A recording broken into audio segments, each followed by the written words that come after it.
ನಮಸ್ಕಾರ ಆತ್ಮೀಯರೇ, the special ಕನ್ನಡಕ್ಕೆ ಸ್ವಾಗತ. ಬಿಗ್ ಬಾಸ್ ಕನ್ನಡ 12ರ ಫಿನಾಲೆ ಹೊಸ್ತಿಲಲ್ಲೇ ರಾಶಿಕಾ ಶೆಟ್ಟಿ ಅವರು ಮನೆಯಿಂದ ಹೊರಗಡೆ ಬಂದ್ಬಿಟ್ಟಿದ್ದಾರೆ. ಜನವರಿ 11ನೇ ತಾರೀಕು ನಡೆದಂತಹ ಕೊನೆಯ ವೀಕೆಂಡ್ ವಿತ್ ಕಿಚ್ಚ ಸುದೀಪ್ ಎಪಿಸೋಡಲ್ಲಿ ಎಲಿಮಿನೇಷನ್ ಅನೌನ್ಸ್ ಆಗಿದೆ. ಸೊ ಭಾನುವಾರದ ಎಪಿಸೋಡ್ನಲ್ಲಿ ಒಬ್ಬ ಸ್ಪರ್ಧಿ ಮನೆಯಿಂದ ಹೊರಗಡೆ ಬರಲೇಬೇಕು ಅನ್ನೋಂತಹ ಒಂದು ನಿಯಮ ಇದೆಯಲ್ಲ, ಸೊ ಅದಕ್ಕಾಗಿ ಈ ಬಾರಿ ರಾಶಿಕಾ ಅವರನ್ನು ಎವಿಕ್ಟ್ ಮಾಡಲಾಗಿದೆ. ಬಿಗ್ ಬಾಸ್ ಮನೆಯಲ್ಲಿ ಈ ವಾರ ಒಟ್ಟು 8 ಮಂದಿ ಸ್ಪರ್ಧಿಗಳ ಪೈಕಿ 7 ಮಂದಿ ಡೇಂಜರ್ ಝೋನ್ನಲ್ಲಿ ಇದ್ದರು. ಗಿಲ್ಲಿ ನಟ, ಕಾವ್ಯ, ಅಶ್ವಿನಿ ಗೌಡ, ಧ್ರುವಂತ್, ರಾಶಿಕಾ ಶೆಟ್ಟಿ, ರಘು, ರಕ್ಷಿತಾ ಶೆಟ್ಟಿ ಅವರು. ಸೊ ಶನಿವಾರದ ಎಪಿಸೋಡ್ನಲ್ಲಿ ಅಶ್ವಿನಿ ಗೌಡ ಮತ್ತು ಫಸ್ಟು ಅವರೇ ಸೇವ್ ಆಗಿದ್ದು, ಇನ್ನೂ ಮುಂದಿನ ಎಪಿಸೋಡ್ಗಳಲ್ಲಿ ಮೊದಲು ಗಿಲ್ಲಿ, ಆಮೇಲೆ ರಕ್ಷಿತಾ ಶೆಟ್ಟಿ, ಧ್ರುವಂತ್, ಕಾವ್ಯ ಸೇಫ್ ಆದರು. ಕೊನೆಗೆ ರಘು ಮತ್ತು ರಾಶಿಕಾ ಶೆಟ್ಟಿ ಡೇಂಜರ್ ಝೋನ್ನಲ್ಲಿ ಇದ್ದರು. ಇವರಿಬ್ಬರ ಪೈಕಿ ಕೊನೆಗೆ ರಾಶಿಕಾ ಶೆಟ್ಟಿ ಔಟಾಗಿ ಬಿಗ್ ಬಾಸ್ ಮನೆಯಿಂದ ಹೊರಗಡೆ ಬಂದಿದ್ದಾರೆ.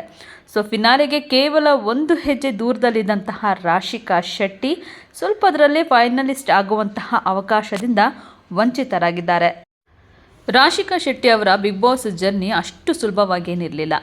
ಯಾಕಂತಂದರೆ ಇವರು ಮನೆಗೆ ಬಂದಾಗಿಂದ ಹಲವಾರು ಒಂದು ಟೀಕೆಗಳನ್ನ ಕೇಳ್ತಾಯಿದ್ರು, ಅಪವಾದಗಳನ್ನ ಕೇಳ್ತಾಯಿದ್ರು. ಅವಕಾಶ ಕೈಗೆ ಬಂದು ಕೊನೆಯ ಕ್ಷಣದಲ್ಲಿ ಮಿಸ್ ಆಗೋದು, ಇವೆಲ್ಲವನ್ನು ದಾಟಿ ಕೂಡ ರಾಶಿಕಾ ಶೆಟ್ಟಿ ಒಂದು ಸಖತ್ ಸ್ಟ್ರಾಂಗ್ ಲೇಡಿಯಾಗಿ ಇಲ್ಲಿವರೆಗೂ ಕೂಡ ಜರ್ನಿಯನ್ನು ಮಾಡಿದ್ದಾರೆ.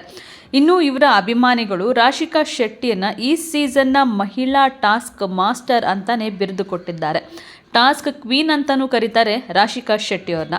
ಅಷ್ಟರ ಮಟ್ಟಿಗೆ ಟಾಸ್ಕ್ ಯಾವುದೇ ಇರಲಿ 100% ಎಫರ್ಟನ್ನು ಹಾಕಿ ಟಾಸ್ಕ್ನ ಗೆಲ್ತಾಯಿದ್ರು ರಾಶಿಕಾ ಶೆಟ್ಟಿ. ಇದೇ ಟಾಸ್ಕ್ನಿಂದಲೇ ಮಿನಿ ಫಿನಾಲೆಯಲ್ಲಿ ರಾಶಿಕಾ ಶೆಟ್ಟಿ ಅವರು ಫೈನಲಿಸ್ಟ್ ಆಗಿ ಕೂಡ ಅಷ್ಟೇ ಅಲ್ಲ, ಟಾಸ್ಕ್ಗಳನ್ನು ಕೂಡ ಗೆದ್ದು ಈ ಸೀಸನ್ನ ಮೊದಲ ಮಹಿಳಾ ಕ್ಯಾಪ್ಟನ್ ಪಟ್ಟಕ್ಕೇರಿದ್ರು ರಾಶಿಕಾ ಶೆಟ್ಟಿ ಅವರು.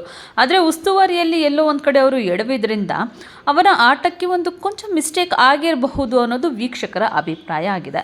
ರಾಶಿಕಾ ಶೆಟ್ಟಿ ಈ ವಾರ ಎಲಿಮಿನೇಟ್ ಆಗ್ತಾರೆ ಅನ್ನೋದು ಸಣ್ಣ ಕ್ಲೂ ಕೂಡ ಬಿಗ್ ಬಾಸ್ ಮಂದಿಗೆ ಇರಲಿಲ್ಲ. ಆದರೆ ರಾಶಿಕಾ ಶೆಟ್ಟಿ ಎಲಿಮಿನೇಟ್ ಆಗಿದ್ದು ನಿಜಕ್ಕೂ ಕೂಡ ಶಾಕಿಂಗ್ ಸುದ್ದಿನೇ ಅಂತಲೇ ಹೇಳ್ಬೋದು. ಇನ್ನೂ ಅವರ ಫ್ಯಾನ್ಸ್ ತುಂಬ ಜನ ಒಂದು ಬೇಡಿಕೆಯನ್ನು ಕೂಡ ಇಟ್ಟಿದ್ರು. ಟಾಸ್ಕ್ಗಳಲ್ಲಿ ರಾಶಿಕಾ ಅವರು ತುಂಬ ಚೆನ್ನಾಗಿ ಆಡ್ತಾರೆ, ಅವರಿಗೆ ಅಟ್ಲೀಸ್ಟ್ ಒಂದು ಕಿಚ್ಚನ ಚಪ್ಪಾಳೆಯನ್ನಾದರೂ ಕೊಡಲೇಬೇಕು ಅಂಥೇಳಿ. ಯಾಕಂದರೆ ಧನುಷ್ ಕ್ಯಾಪ್ಟನ್ ಆಗೋದಕ್ಕೂ ಕೂಡ ರಾಶಿಕಾ ಶೆಟ್ಟಿನೇ ಕಾರಣ. ಆಕೆ ಮಾಡಿದಂತಹ ಒಂದು ಟಾಸ್ಕ್ಗಳಲ್ಲಿ ಅವಳು ಇನ್ವಾಲ್ವ್ ಆಗಿ ಆಡಿದಂತಹ ಒಂದು ರೀತಿಗೆ ಧನುಷ್ ಅವರು ಕ್ಯಾಪ್ಟನ್ ಆಗ್ತಾರೆ.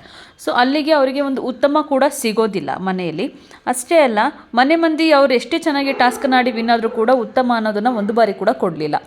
ಇನ್ನು ಕಿಚ್ಚನ ಚಪ್ಪಾಳೆನಾದರೂ ಕೊಡಿ ಅಂತ ಹೇಳಿ ರಾಶಿಕಾ ಶೆಟ್ಟಿ ಅವರ ಅಭಿಮಾನಿಗಳು ಬೇಡಿಕೆಯನ್ನು ಇಟ್ಟಿದ್ರು, ಅದು ಕೂಡ ಆಗಲಿಲ್ಲ. ಸೊ ಫೈನಲ್ಗೆ ಇನ್ನೊಂದೇ ಹೆಜ್ಜೆ ಇರುವಂತಹ ಟೈಮಲ್ಲಿ ಮನೆಯಿಂದ ಹೊರಗಡೆ ಬಂದಿದ್ದಾರೆ ರಾಶಿಕಾ ಶೆಟ್ಟಿ ಅವರು.